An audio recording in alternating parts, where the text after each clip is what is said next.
Welcome to AI, Government and the Future, a podcast by Corner Alliance. We explore the intersection of artificial intelligence, government and the future with your host, Alan Pentz. We work with government to create results. We ignite your agency's mission by helping you to design and implement high-impact and innovative federal programs in AI, broadband, cybersecurity, public safety, and more.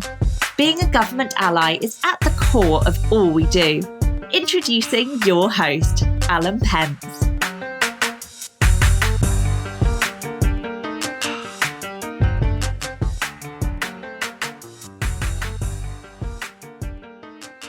Today we have with us Somayeh Aghnia. We're honored to have her here. She's an incredibly visionary and accomplished entrepreneur who's been at the forefront of leveraging technology to drive social and organizational transformation.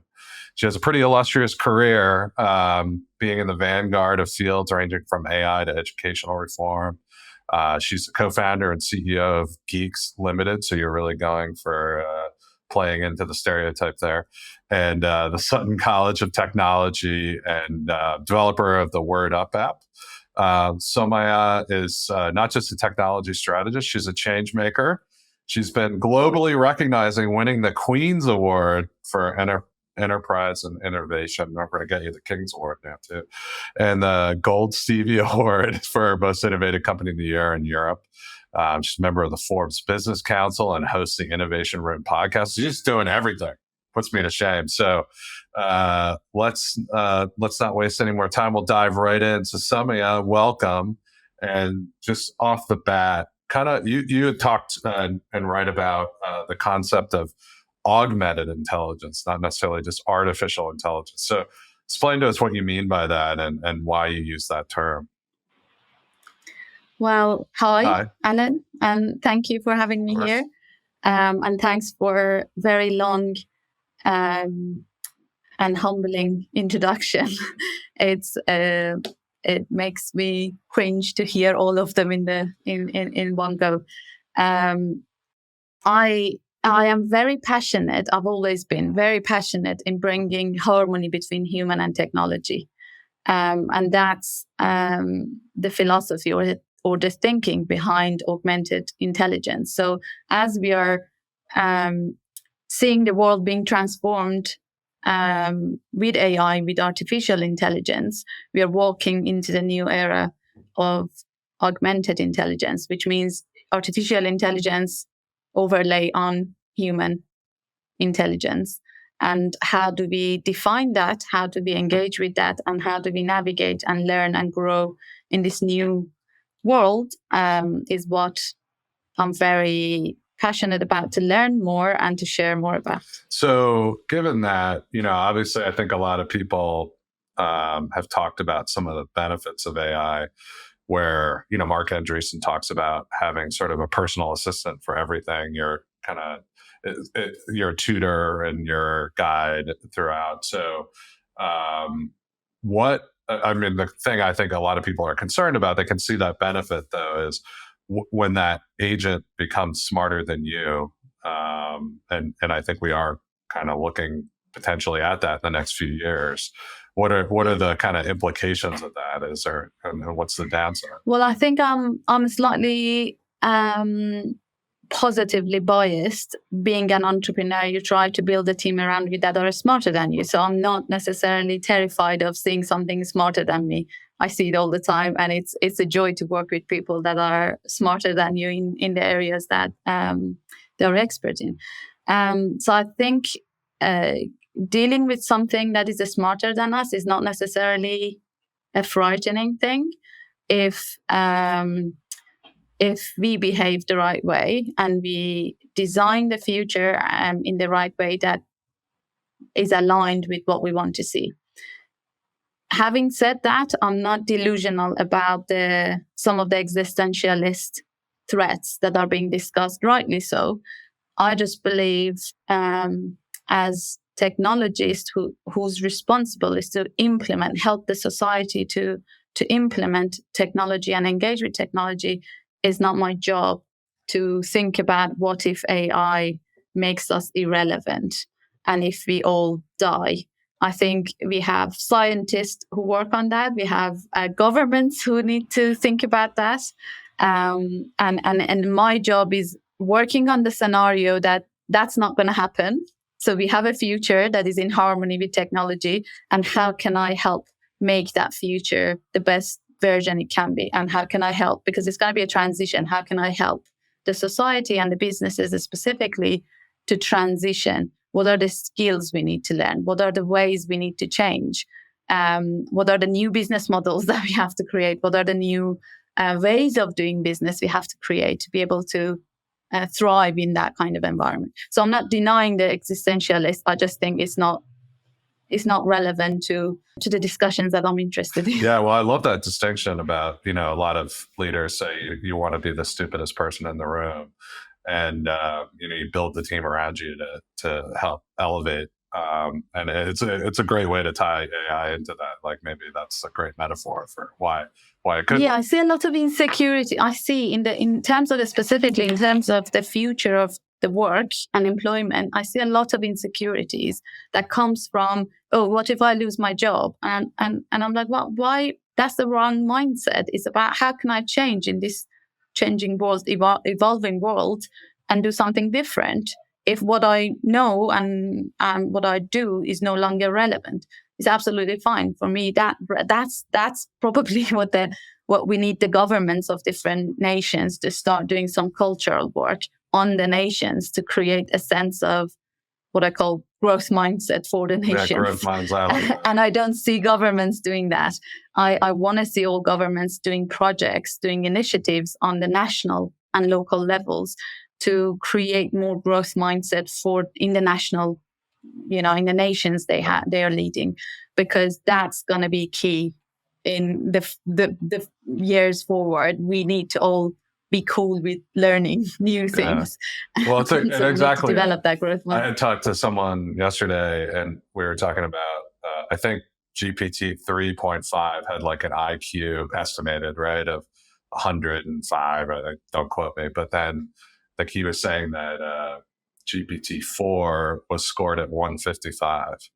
And then I was looking at Jonathan Van Neumann, scientist here in the United States, and his IQ was estimated at 200. And it's not like those things got more evil as they went up the IQ range, right? So they contributed more and more to society. So I don't think it's an axiomatic that the smarter something gets, the more likely it wants to kill you. So hopefully that's the case. Right? No, not necessarily. I think I'm generally an optimist human. So I think the more, if I do a bit of caveat, we have had some pretty smart evil people in the history of humanity.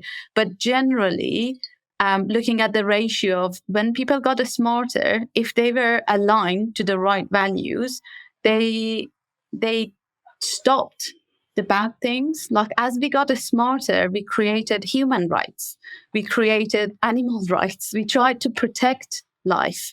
As we became smarter and we realized, there are better ways of doing things. We can grow, our food in a different way. We can travel in a different way that is less harmful to the society or to the planet we are living in. So I expect AI to do better by becoming smarter. And then you take away the greed, which is one of the or some of the darker part of humanity. If this new type of intelligence doesn't have those kind of qualities, bad qualities, then it might not do the stupid decisions that humanity has made over the years that was destructive. Yeah, I think that's a great point. And I think not to get too philosophical here, but there is, I think there is some with the new technology that can better the world. There's always some level of conflict, and it isn't necessarily about the bigger intelligence. I mean, evil people are going to use whatever technologies are around to do what they do, right? So, and I think at each level, there's always sort of happens. There's a conflict, and then out of that emerges sort of a better, safer, better world. But there is that conflict. So, yeah, I think it's really important to understand that AI is no different than any other technology, and it can be used by people for bad things, of course, and all, as are lots of technologies right now. Yeah. The only difference with AI, the reason that it's all of that is very true. It applies to any sort of technology, but the only reason AI is amplifying those kind of areas more is the scale of it happening and the pace of it happening and the accessibility of it. So say, for example, if you have created a really dangerous technology, it's probably somewhere very protected, owned by, states, and, it's not accessible to your normal average human down the road. Whereas AI now is very, very accessible, like any 14-year-old could bring down the whole internet if they want to. And it's a matter of time they might do that. They would. And by bringing the whole thing down, I mean, what is going to stop somebody to use AI to generate thousands and thousands of articles, fake data and facts, and fill the internet, launch blogs and that kind of stuff. And then you can't, like, you search the internet and what you get, you can't distinguish like what's right or what's right. So internet becomes completely unusable. Yeah. That's something that was discussed on Stephen Bartlett's one of the latest podcasts. And I was like, yeah, that's very true. Actually, we might lose the ability to use the internet as a result of somebody doing something stupid that, like, let's have some fun. Yeah. So it's like that being so accessible to everybody is what is concerning. Yeah, and unfortunately, I think the only answer to that is the answer to most of the problems with AI is more AI, right? So yes, that's the only way you can fight it, right? So. So going back, we focus on government here. So going back, you'd mentioned, the need for government to experiment and help grow, get a growth mindset going.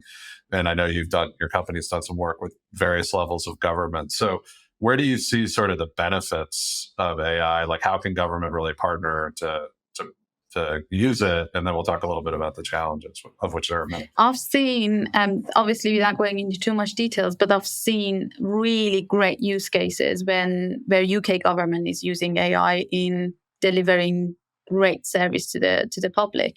One of the use cases was one of the departments who were serving vulnerable people. So the use case for helping the vulnerable people. And it would take them 6 weeks by the time they received a request from a vulnerable person to process it and action it for them. Just because of the volume of stuff they were receiving, and they had teams of hundreds of people processing those letters and trying to action them. And they used AI to process the letters, and then sentiment analysis of them to understand which one is more vulnerable, and then bring them to the top of the list so they can be actioned faster. So once they have launched the model, they reduce the 6 weeks to 2 days. Wow. And that's massive kind of impact to the scale of when the government is implementing something and the impact of it on people. And this was done in a few weeks kind of experiments. And that's why I was talking to Malaysian government a couple of weeks ago, and they were saying, oh, the government budget approval process is like a couple of years. If you want something, you have to request it like 2 years before. By the time you get it, how do we do this? And I was like, well, that's where governments needs to change. So if there was an earthquake in Malaysia, you wouldn't wait 2 years to get a fund to go deal with it. So treat it as your emergency fund. Treat it as, there is an earthquake that you need to do something about. And that's why I'm proud of the UK government in terms of taking really good lead on let's create really good use cases to earn the trust of the public, to show the public and other government departments that this is how we can use it responsibly, safely, in use cases that we know is not going to, be very gray in terms of how the public is going to respond if we use AI in that. We are not screening people. They had problems still debates in police departments using AI for facial recognition. And that has a big backlash, because when you get that wrong, you put an innocent person in jail, and that's not okay. But trying to process letters to be able to serve people faster, then that's a great use case. So let's focus on the use cases that are having a positive impact rather than the a bit gray use cases when the public is going to backlash. Yeah, of course. And I think that's the part that the government can create a different culture in people and take the control out of the media, because the mainstream media is just going Hollywood on AI and talking about robots and how the world is ending. They're not going into, actually, we have seen a really good use case here. Actually, there's really good positive impact of AI helping. In a lot of cases, it's just regular software, right? That's working, processing letters, right? But I think that's a good point, is also, go over to your internet example from earlier. My sense is at some point, government would be overwhelmed by AI if they don't adapt, right? If they don't employ AI to process letters or other things, like, they're going to be inundated. And even on the regulatory side, there's going to be so much, so say AI goes out and finds 1 million medical cures in 2 days. How, in this country, it's the FDA. I don't know the agency that approves drugs in the UK, but, how are they going to deal with that? And were a bunch of people going to die from cures that exist because you can't process stuff in the way that you've set up your regulatory state? So to me, one of the scary things is the challenges that government's going to have, just the way it's structured, the way it's staffed, the way, you're a 2-year, we might not be quite 2-year in the United States, but we're certainly more than a year out on planning. So talk a little bit about what you see some of the challenges for government adapting. I think government is no different from any business. So in my day-to-day job, what we do is talking to the businesses on what is their future. Are they going to have a future? Is their business going to be relevant in the era of AI in the future? And I'm not talking about 20 years. I'm talking about 3 to 5 years. Is their business going to be relevant? And if not, what's the exit plan? And if their business is relevant, what does it look like? What's the role of human in that business? What's the role of AI in that business? What does the augmented intelligence look like in that business? And sometimes, in some cases, the conversation is around, is the industry going to be relevant even? It's not just one business, the whole industry is going to change.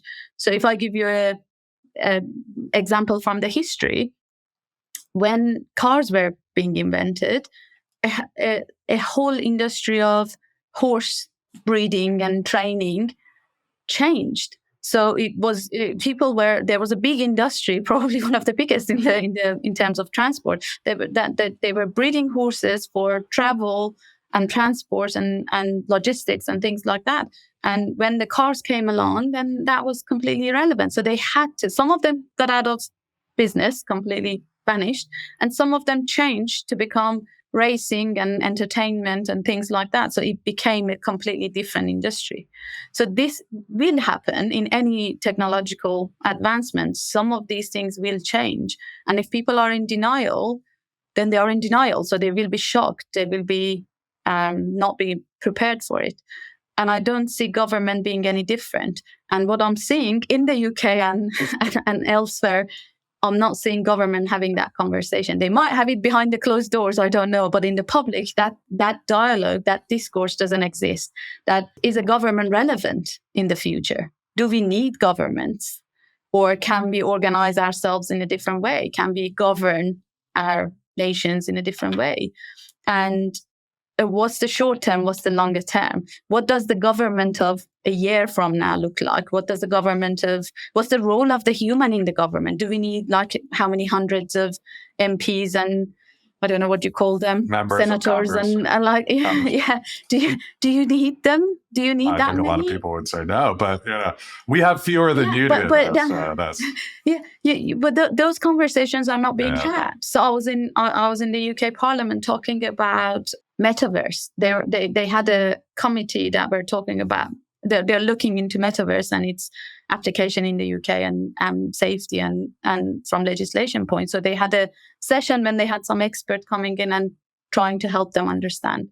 And I was sitting there and I was thinking because they asked at the end, what is the question you want to put forward for us to think about? And everybody was saying something. And I was like, but the most important, the elephant in the room is, do we need a physical government? Do we need a physical place to go and yes, we might want to keep it as a museum, but do we need this? How much money are we paying, taxpayer money, to keep the MPs in one physical place? And they all have their own local presence and offices, and they should be in there. Like, they shouldn't need to come physically in one place to debate and vote and all of that. That's more short term. Can we not changing it to a metaverse form that they can have that kind of stuff? And I'm not talking about just let them do it over Zoom as they did in, to just fit like really like the same sort of tangible presence, but in a different form. Or then take it to the next level of, do we even need to have these many MPs? Do we even need to have this? Can we not just get everybody? Can we not just run a referendum on every single debate? Just get everybody to come and work and, have it. So those kind of debates are not being had in the government. It's being had, I see them being had in think tanks. And one might argue, well, that's the kind of conversation belong to those think tanks and those spaces. But I would argue the difference is AI is moving too fast. And if you are not having these conversations at the right level of business, government being the government, not some advisors having those kind of conversations, then the government is going to be completely, I agree with your son, the government is going to be shocked and surprised and paralyzed by what is happening to it. The same way we saw, it's really interesting to have COVID response, like COVID being so close, how much the world went into a shock and how different governments tried to, do their best. We know this is not a good thing not to be prepared. That scares me a little bit. Yeah, I think, when you were talking, I was thinking, there's this undercurrent of fear of killer robots, right? But like, maybe really a lot of the fear is that's sort of a way of deflecting. And really the fear is this thing is just going to change my whole world. And like, I don't want that to happen. And certainly I think in government, there are lots of great people in our government, but it's also a very stable, it's lifetime employment. Most sectors of the United States are not like that. And, this thing. And there is no competition, no real competition in the government. Every country has one public sector, one government. You don't have different public agencies to compete with each other. So that creates more danger for the government, because in the normal space of business, if you don't move, then new competition is going to be created. You will be disrupted, and those kind of stuff. With the government, say, for example, if you're environmental agency, there is no second environmental agency that they're going to do something and you're going to be behind. Yeah. That's the danger of them doing nothing and waiting too long and then be hit by something that they are not prepared for. I put up the example of, again, going back to AI comes up with 100 or 1 million cures, FDA can't process it. Absolutely. But now you have CRISPR and you have all these ways. It would probably become very clear that hey, I'm dying of this disease. This cure has been kind of proven by AI multiple times. And now I could actually probably make it with a home printer. Like I might just, they might just ignore the FDA and everyone start making their own medicine. I mean, it's a little out there, but I do think if the government doesn't adapt. That's why it's so important. Exactly. That's so important to create, like to look at what's the vision for a government. Like but these are more like, so I would say that won't probably happen in the next 3 to 5 years. People being able to build their own drug. Like that's not a 3 to 5 years. I don't think it will happen. But what can happen is that, for example, universities become irrelevant. And we saw already by ChatGPT, then everybody's getting like A star, everybody's getting distinction all of a sudden on their essays. And what universities do is first act, let's ban ChatGPT. And I'm like, well, hold on a second. Is it not the whole purpose of the university to prepare people for their life, for the future? And you're banning AI for the very people that are going to be living in the world of AI? Like, how does that even, then university acts opposite of what they are created for. And that could happen to the government. Government could become the very opposite of what they are created to do, which is protecting people, making sure order is, there's order in the society and there is like justice and whatever. So that becomes like they could fall into completely doing opposite of what they're supposed to do. Yeah, that's really interesting. There's a guy here, economist named Arnold Kling, and he had suggested that when this hit, lots of like Harvard was trying to ban ChatGPT or whatever, and he's like, I think it would be better to go have their exam be go use ChatGPT to get the best answer to this question. And by interacting with it and then improving your prompt, you probably learn more than sitting in a classroom for an entire semester. Absolutely. I would, if I was in charge, I would be like, the first thing comes to mind of a technologist is that, first of all, you don't fight technology. That's a lost cause. So you learn how to behave with technology, or how to use technology in the right way. And then you create some boundaries and guardrails and policies and, guidelines around how to use it. So if I was in charge of those universities, I would be like, let them use it and change the assessment tool instead of the actual outcome being the assessment. The outcome is explain how did you get to the outcome using ChatGPT. Exactly. So we want you to be able to critique how many round of prompts did you give, and what were those prompts, and how did just record, just explain, critique, analyze how you engage with the AI. And why does it matter? It's like when there was no Google and people had to go through encyclopedias to just find out, the answers. And then if the search engine exists, do you tell people don't use the search engine? Sure. Or if Google Map comes along, you tell them, no, go back to the yellow pages, whatever, paper maps, and like you don't do that to technology. Technology always prevails. So learn how to work with technology always prevails. I like it.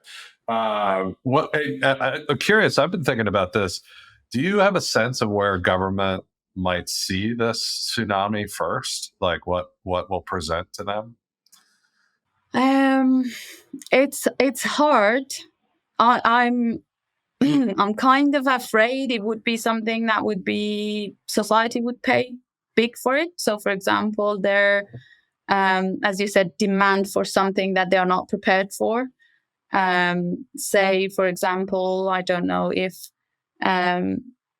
we use AI. So there are cases of lawyers, AI being lawyers. So if we can do that, then the lawyer doesn't need weeks and weeks of preparation to go to court. So all of a sudden you have lots of cases that could just be done really fast, and then that creates a massive pipeline. That creates it. My fear is if the government doesn't do things, that we will have chaos in the society. Yeah, I think it's like massive create chaos in a way. It's like a massive, like almost like real world denial of service attack, right? Yeah.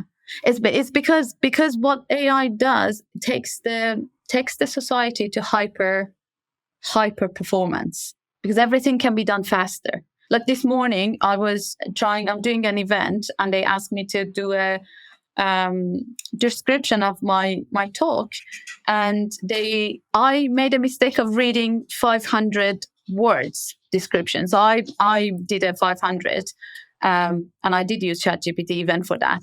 But then they emailed me back, and I was at the deadline, so they needed it really today. And they emailed me back and said, oh, no, not 500 words, 500 characters.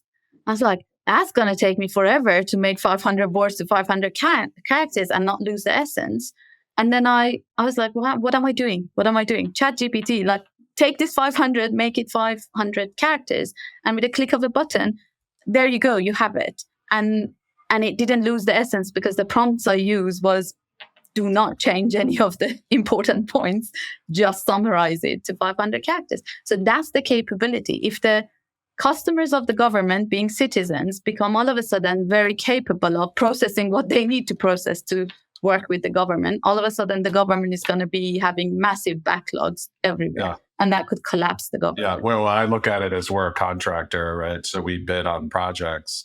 I mean, what happens when everybody can just generate a proposal from the facts there, right? And how does a government's got hundreds of these things? They can't sift through it all, and you can protest proposals. So you can like auto generate a protest, like you don't have to pay any money. I mean, it just clogged the entire system. Right? Yeah. So I don't like it. All you say is important and valid points and valid concerns. But what I like to focus on is the opportunities that we will be losing if we don't engage. Because I'm an optimist, remember. I want to go back to like the positive, to say we have a chance of building a society building a future that we want. We have a chance, we have a duty to the people who are, and I'm not talking about 6 years old. We do have a duty to make sure they are prepared for the new world. But even for the 16 years olds and 18 years olds that they are going to start their career, we have a duty and a chance to create a world for them that is nicer than ours, that is more capable, and they have more options, more choices, more better choices to live their lives and spend their lives. They don't deserve to stand in government queues for, I don't know, renewing their passports or doing, like, they don't need to do those things. Like, everything can be so smooth. And if the government is missing on that, then they are not being good government. They are not being a good business. They are not thinking about their customers' experience and how they can serve them better.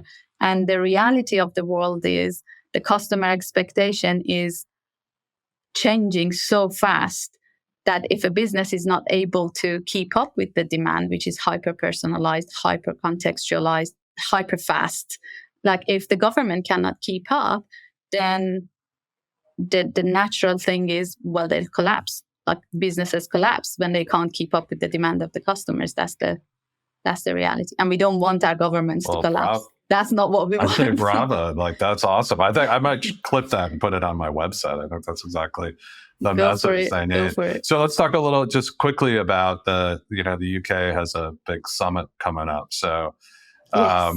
You want to be leaders. Yeah. We're very excited about that. And it's very pointedly being hosted at Bletchley Park, the home of the code breaking team in World War II. Yeah. So how do you see the UK's leadership in response to AI? It's a bit of a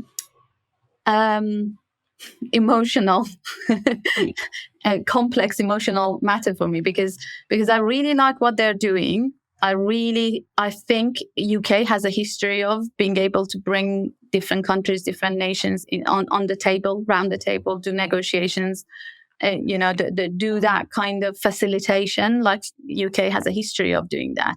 And I think I wasn't surprised when our Prime Minister said that. It was a natural move from the UK. Physically, we are in the middle of, other parts of the world, so it helps. But also the way the UK culture and policy and things has been shaped over the centuries. We like to create dialogue and we like to solve big problems by conversation. So I think it's very natural for UK to do that. What I didn't like is calling it, we are going to be the leaders in this. And I'm like, you don't declare we are going to be the leaders. That's very un-British of them, I think. Yeah. Very, very un-British. And I blamed Rishi Sunak for spending too much time in the US. And I was like, you've been Americanized a bit. Like, This is not what British people say. Like, we don't declare we are leaders. But yeah, that's the part that I'm like, doesn't sit well with my Britishness. But I do think it's a good move. I think and I'm not saying UK needs to do that, only anybody else, the more conversations, the more dialogue. This is a global matter and we have to solve it together. And we have to, that's where it's about humanity and the future of humanity. It's not about which country is going to have more power. Any AI, the moment is out, then it impacts all of us. So it's very important to have those dialogues. Make sure we are able to talk to China. We are able to talk to Russia, states, Iran. Like, we need to be able to talk and create something with the view of future of humanity rather than selfish. Yeah, well, short-term thing. To be fair to the UK, I do think there is a reason for that. I mean, DeepMind is from there. They have a long history of AI and research. Yeah. I do think, as you point out, the UK has kind of a unique role. Obviously, the United States as a global power, and our conflict with China, that causes some issues. But the UK can kind of play that role like it has traditionally with special relationship and able to kind of also being kind of outside the EU now and not subject to what I think are insane EU regulations, but still kind of integrated there. They have a good UK is really, as I say, UK is very good at creating the right conversations. Even after Brexit, I know, for example, we are working very closely with EU on the EU policy. We have a large group. I know, as part of my work with British Computer Society and other fellows there, I know the person who's in charge of UK delegation, and he's brilliant, and the work he's doing with the EU is amazing. So it's, UK is very good at doing that. So I think it's just a natural move. For if we hadn't done that, that would be a question mark. Yeah, exactly. No, that's great. And so just kind of finishing up, I want to talk a little bit, because you were very involved in helping set up Sutton College of Technology, right? And so I think you kind of addressed that need for more leaders and more optimistic technologists. So to talk a little bit about what you were doing there. Sure. I think the lack of digital skills or technology skills in the world is something that doesn't need to be explained. Like we know everywhere we are struggling with having enough people knowing technology and be able to implement technology to transform the businesses and the way we organize our societies. The gap we have found and we want to address with the college, which is going to be the first UK tech specialized university. So the first UK university that is completely utterly dedicated to tech and nothing else. Wow. And the government had changed rules in 2019 to encourage these kind of specialized universities to come along, because they realized the traditional universities, because of their size and their number of subjects and complexity of organizations, they are not able to move fast and change fast and respond to. So they changed the laws in 2019 to enable new UK universities to come along that are smaller, more specialized in specific areas, so they can respond faster to change. So the gap we want to try to address is to create technology leaders. And by that, I mean there is going to be more and more need for technologists in the world trying to implement technology and do digital transformation. But we don't have enough people who understand how to lead these initiatives. And our leaders in different businesses, we don't have enough technologies at the top table. We don't have enough technologists who can create meaningful technology strategy that is aligned with the business objectives, and they're not able to lead it basically because they don't understand. So what we want to offer is master's degrees for experienced people from other sectors, that we teach them very specific syllabus of stuff, all AI based, obviously. Like their life throughout that year is going to be very much integrated with AI. So we want them to experience a very different interactions and life experience as they're studying in the university, and then come out as leaders in their respective industries. So think about a lawyer who becomes a technology leader in the legal sector. So you understand completely the sector. They're a senior person in that sector, but then they can work with technologies. They can lead the technologies to actually implement digital transformation and take the firm to the next level. And that's what we are missing. We don't have enough leaders. And that's the problem because of safety, security, ethical issues, and generally like objective strategic engagement with technology that would evolve the business rather than seeing it as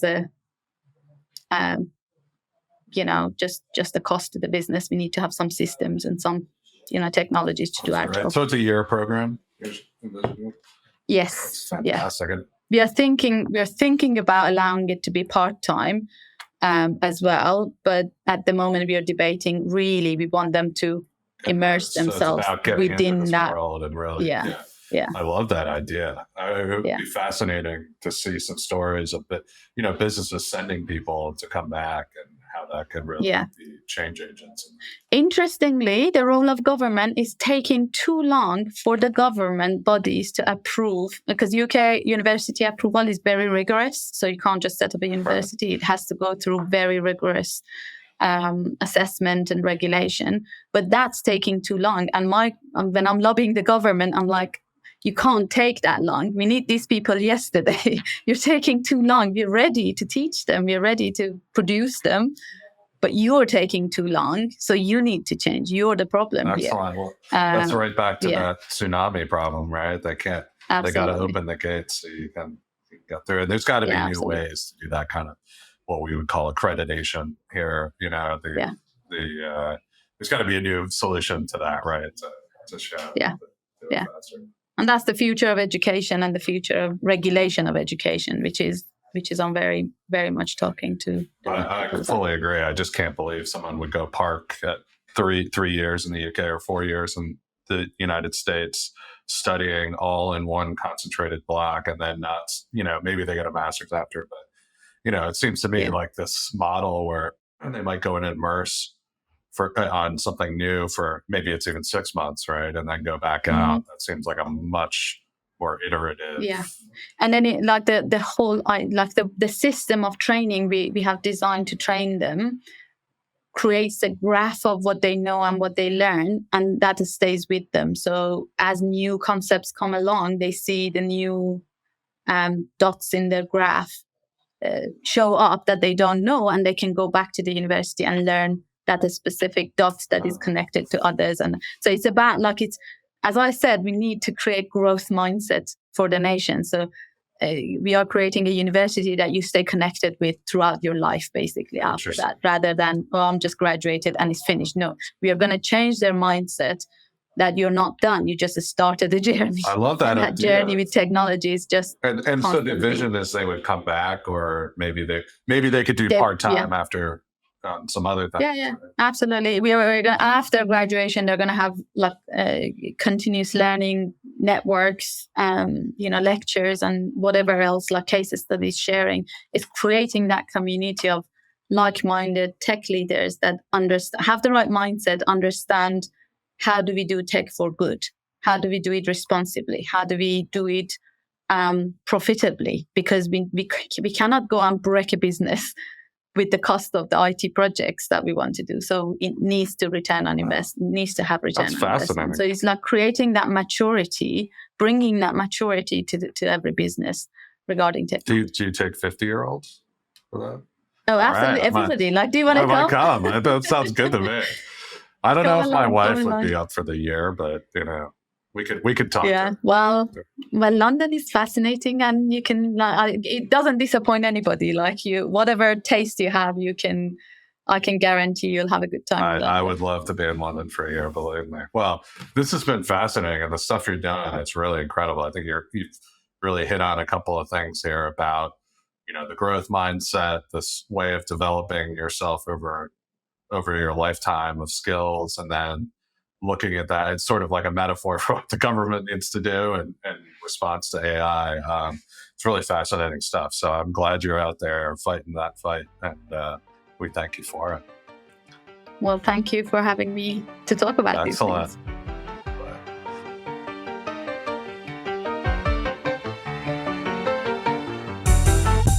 AI, Government and the Future is brought to you by Corner Alliance.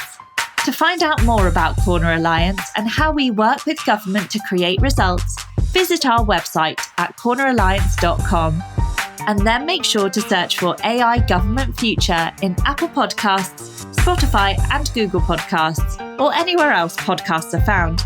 And click subscribe so you don't miss any future episodes. On behalf of the team here at Corner Alliance, thanks for listening.